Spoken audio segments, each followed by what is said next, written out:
La mort, à notre époque, a tendance à se déshumaniser. Elle est devenue un tabou. On fait tout pour ne pas en parler. Le mot même est interdit. On se met d'accord pour la désigner autrement. C'est un terme, un accident fatal. La plus belle mort est celle dont on ne s'aperçoit pas. Il ne s'est pas vu partir, dit-on. C'est bien mieux ainsi. Demandez à des enfants ce qu'est la mort. Ils ont des notions très vagues et font des réponses incohérentes. On a tout fait pour éviter de les mettre en contact avec un vrai mort. Et Dieu sait pourtant si les enfants d'aujourd'hui voient des morts sur les écrans de télévision. Scènes de guerre, accidents, romans fiction, crimes de toutes sortes. Mais un mort qui tombe sur l'écran, cela reste abstrait. C'est qu'à cet âge, on aime la provoquer, lui jeter des défis. Les jeunes prennent des risques terrifiants, affrontent les plus grands périls, roulent en moto ou en auto à tombeau ouvert, comme le dit si bien l'expression. C'est à ces moments-là qu'ils se sentent vivre davantage, qu'ils s'affirment devant les autres, qu'ils se conduisent en maîtres de leur vie. L'enjeu est tel que ça leur paraît grandiose.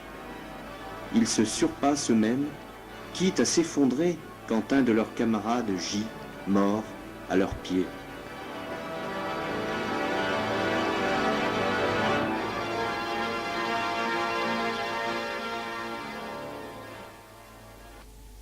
Il semblerait que la mort préoccupe moins nos contemporains que les générations passées.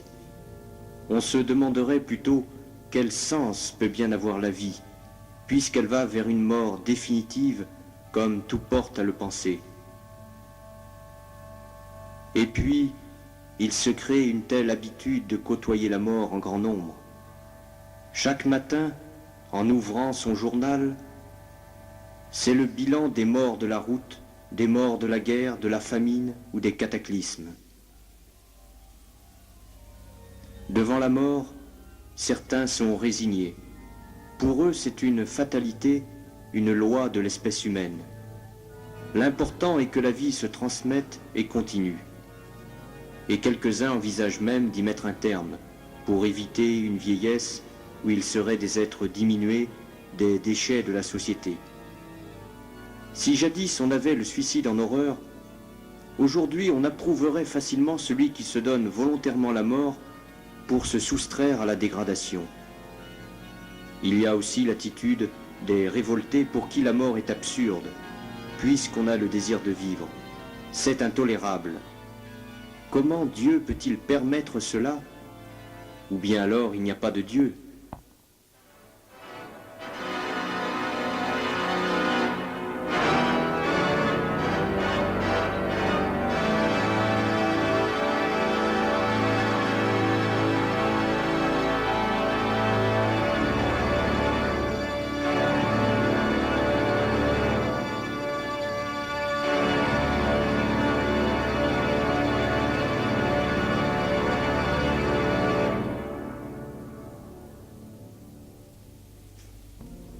Pour beaucoup de gens, le mieux est de penser à la mort le moins possible, de la traiter en étrangère et surtout de ne pas s'apercevoir de son arrivée. Voici un grand malade sur son lit d'hôpital, car ce n'est plus dans sa propre maison, entouré des siens, qu'on meurt désormais, mais à l'hôpital ou à la clinique.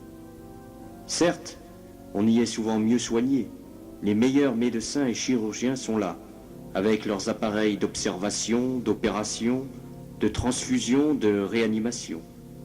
Et il arrive, fort heureusement, que le mal soit vaincu par les progrès de la science, et la vie s'en trouve prolongée. Mais le jour arrive aussi où le malade est condamné, et au lieu de l'avertir de la gravité de son état, on s'ingénie dans son entourage pour qu'il meure dans l'ignorance de la mort. Le malheureux. Hérissé de tubes dans la bouche, le nez, les poignets, il va mourir, quand il n'y aura plus personne à son chevet.